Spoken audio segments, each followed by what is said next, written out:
যুদ্ধের আগে আল্লাহর রহমতে আমাদের আয় ছিল, খাবার ছিল, পানীয় ছিল, ফলও ছিল, আমাদের মুরগিও ছিল, রুটিও সহজলভ্য ছিল, এমনকি মুরগি না থাকলেও রুটি তো ছিলই। এভাবেই তাদের অসহায়ত্বের কথা তুলে ধরছিলেন গাজার এক মা। ইসরায়েলের তাণ্ডবে সব হারিয়ে এখন কিছুই অবশিষ্ট নেই এই পরিবারের। গাজার আকাশে এখনও ইসরায়েলি ড্রোনের গুঞ্জন, কিন্তু এই মায়ের কানে বাজছে শুধু সন্তানের ক্ষুধার্ত কান্না।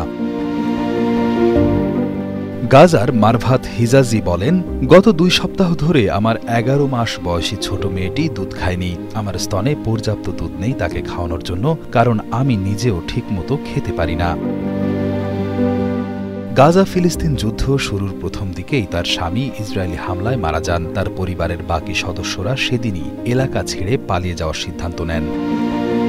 গত 24 মে বার্তা সংস্থা রয়টার্সের প্রকাশিত এক প্রতিবেদন থেকে জানা যায় তার পরিবারের নিদারুণ কষ্টের কথা। গত সপ্তাহে হিজাজির পরিবার প্রয়োজনের তুলনায় পেয়েছেন খুবই অল্প খাবার। বাংলাদেশের শক্তিশালী থার্মিক স্টিল বার ফেমাস স্টিল লিমিটেড।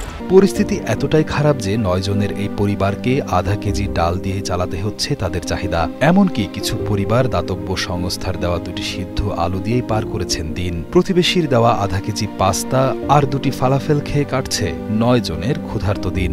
হিজাজির রান্নাঘর বন্ধ ছিল গত বৃহস্পতিবার। তার 11 মাসের শিশু লামা চুষেছিল চীনাবাদামের পেস্ট, আর এটাই নাকি এই ছোট্ট শিশুদের সেদিনের ভরপেট খাবার।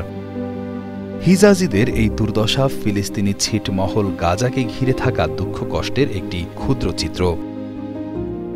এই মাসে একটি বৈশ্বিক ক্ষুধা পর্যবেক্ষণকারী সংস্থা সতর্ক করেছে যে 5 লাখ মানুষ অনাহারের মুখোমুখি এবং দুর্ভিক্ষ আসন্ন।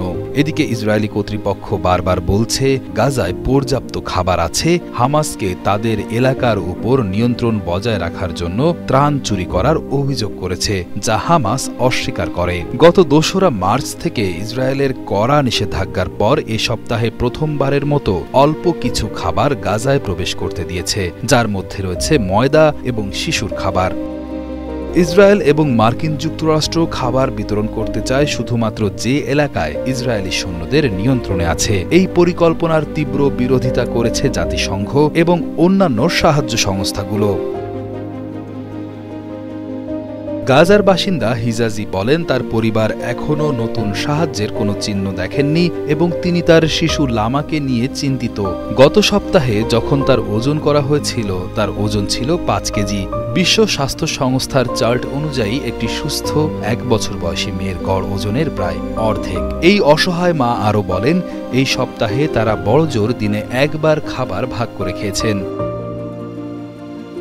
জাতিসংঘের ত্রাণ প্রধান টম ফ্লেচার এই সপ্তাহে বলেছেন, ইসরায়েল গাজায় যে পরিমাণ ত্রাণ প্রবেশ করতে দিচ্ছে তা প্রয়োজনের তুলনায় সাগরে 1 ফোঁটা জলের মতো।